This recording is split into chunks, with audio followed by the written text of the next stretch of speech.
Greetings, friends. You are on the Ruslan Belov channel. Today, we will discuss the situation in Ukraine as of March 15th, 2025.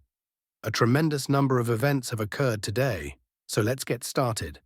Before we begin, I would like to sincerely ask you to subscribe to the channel. Your subscription helps the channel grow. Thank you to everyone who has already subscribed. Over the past 24 hours, the map has undergone changes once again. This is the map we observed yesterday, by the end of March 14th. By the beginning of March 15th, information has come in that the settlement of Rubanshchina has been completely cleared by the armed forces of the Russian Federation. Additionally, very reliable pro-Russian experts have reported that the Russian army and its forward units have already entered the territory of Gogolevka. This means that by the time you watch this video on March 15th, Gogolevka may already be under the firm control of the Russian armed forces. This possibility should not be ruled out.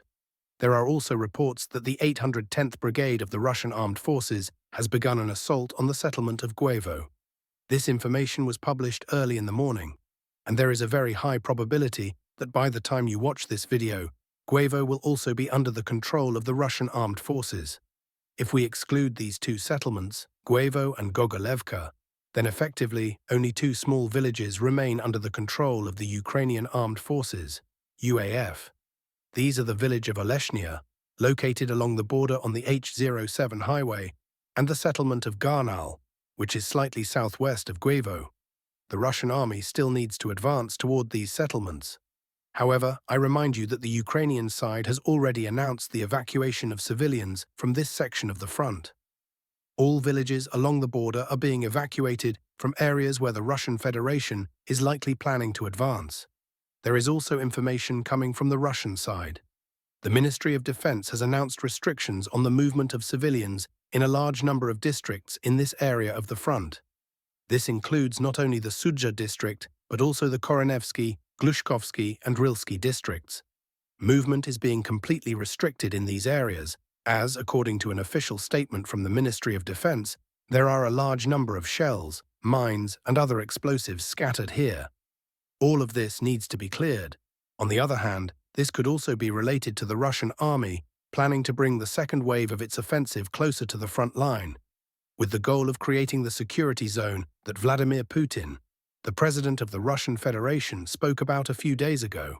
And of course, the most significant footage is from Sudzha, the footage of the already legendary Piatyorka, a reference to a specific location or object. Honestly, in these images, we see the creativity of Ukrainian units that were stationed in Sudzha during the occupation. The Ukrainian flag is still there, along with various graffiti left by different units. They took photos as mementos. Now let's move to the line of contact, where, as we mentioned at the beginning of the video, Russian units continue their offensive operation. Important news is coming from the settlement of Donetsk. According to available information, the Russian army has continued to push back Ukrainian units. I remind you that at the beginning of March, Ukraine carried out a series of successful counterattacks, which allowed Ukrainian forces to regain partial control over the western part of the Zabalka neighborhood. There were also reports that some Ukrainian units managed to advance as far as the stadium, located almost in the central part of Donetsk. However, for the second day in a row, there are reports of the restoration of control over territories in the northern part. Yesterday, there was a minor retreat near the Fomika mine waste heap. Today, we continue to update the maps in favor of the Russian armed forces based on objective control footage published by the Ukrainian side. Here, we see a series of FPV drone strikes on the forward positions of the Russian army near the waste heap of the Donetsk mine. There is a high probability that in the near future, this small pocket will collapse, or Ukrainian units will be encircled and forced to retreat from this section of the front. Although, as you know, some pro-Russian cartographers have already marked this territory as under Russian control, claiming that it was cleared yesterday, despite the lack of objective control footage or reliable information. Next, we move to the Pokrovsk direction, where fighting continues for several key settlements: Kotlina, Uspanovka, Shevchenko, and Peshana. Over the past 24 hours, the map in the Shevchenko area has once again been marked as contested territory. Here's how the map looked yesterday, by the end of March 14, 2025. I remind you that footage was published by the Russian side showing FPV drone strikes on the forward positions of Ukrainian assault troops, who had managed to break through to the very southern outskirts in an attempt to cut off Russian units from their supply lines. However, by last evening, additional footage emerged showing that the Russian side had managed to counterattack and regain control over the settlement. Today, even more footage has been published, and we can see that the entire southern part has been completely cleared by the armed forces of the Russian Federation. Combat operations continue to push Ukrainian formations further north toward the railway. A similar situation is reported from the settlement of Peshana. In the footage published by the Ukrainian side, we see strikes by the 47th Artillery Brigade against the Russian armed forces. Some of the strikes were geolocated in this area. There has also been a minor retreat in the territory of Peshana, near the settlement of Zverevo. Footage has been published showing the work of the 32nd Brigade of the Ukrainian Armed Forces, striking the forward positions or sabotage and reconnaissance groups of the Russian army moving along the southwestern outskirts. We can see that the Russian side has apparently managed to repel all attacks by the Ukrainian armed forces and stabilize the front line. It is possible that in the near future, the Russian side will begin to gradually advance toward Pokrovsk from the south. On the western flank, fighting continues for Uspinovka. Today, luck seems to be on the side of the Russian units over the past 24 hours. Despite recent reports of the Ukrainian armed forces regaining control over the central and eastern parts, today there is information that, as a result of counterattacks, the Russian side has managed to regain control over the eastern and western central parts. At the moment, battles are beginning for the western part of Uspinovka, and after the fall of Uspinovka, the road to the border with the Dnipropetrovsk region will essentially be open. Next, we move to the southern Donetsk direction.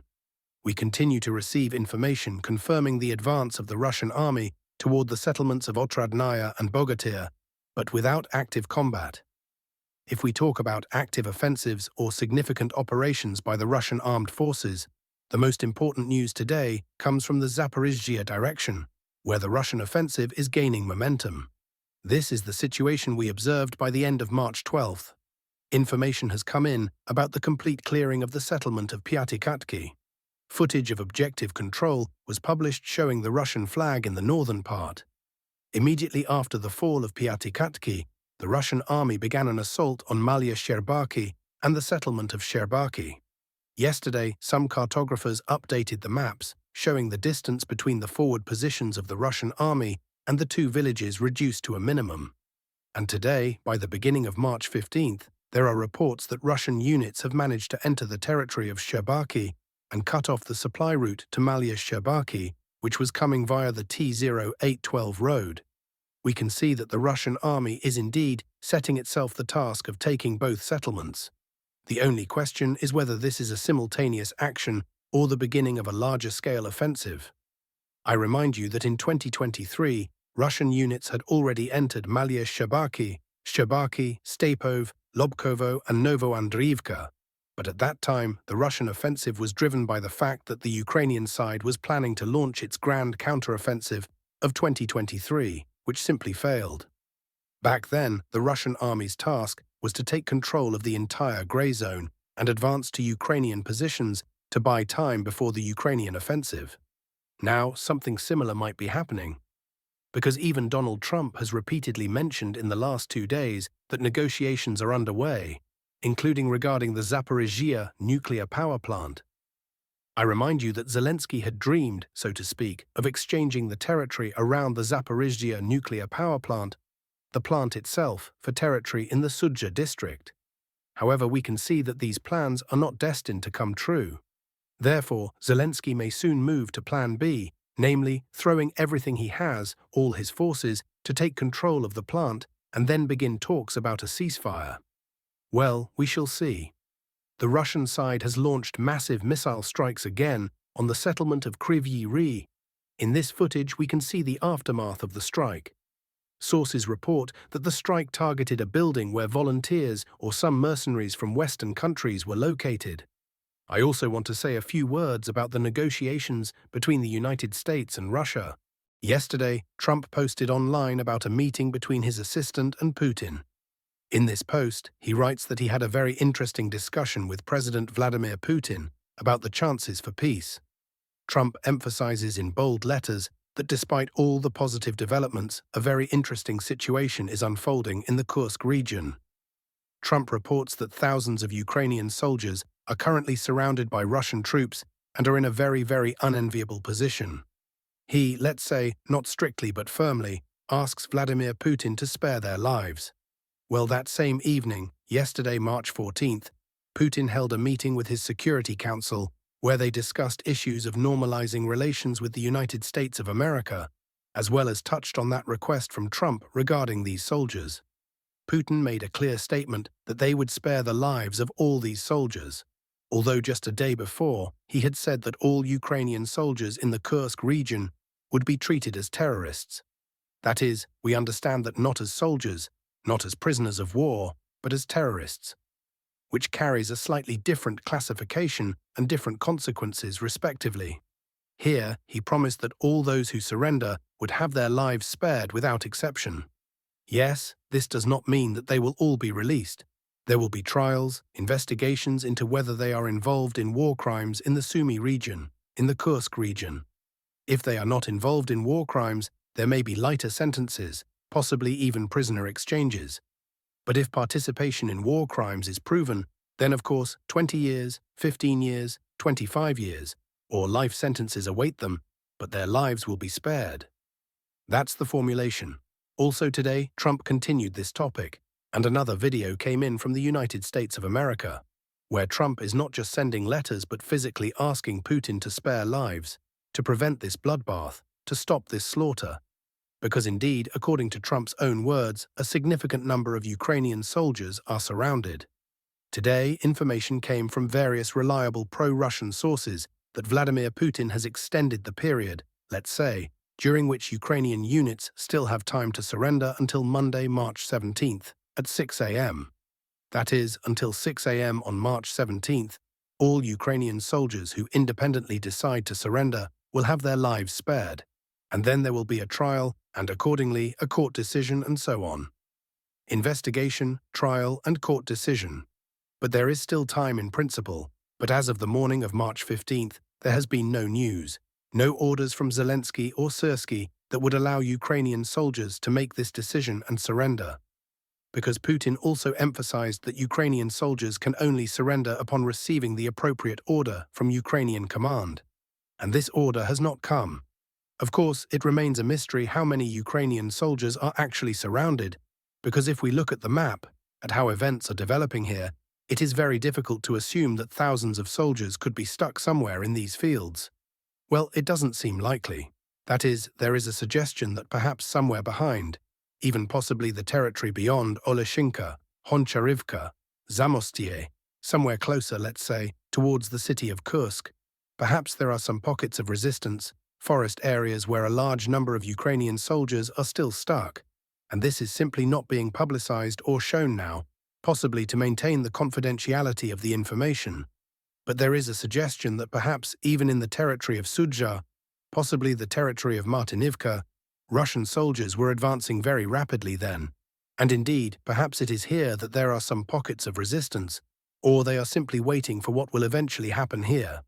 I remind you once again, the deadline is 6 a.m., March 17th, Monday.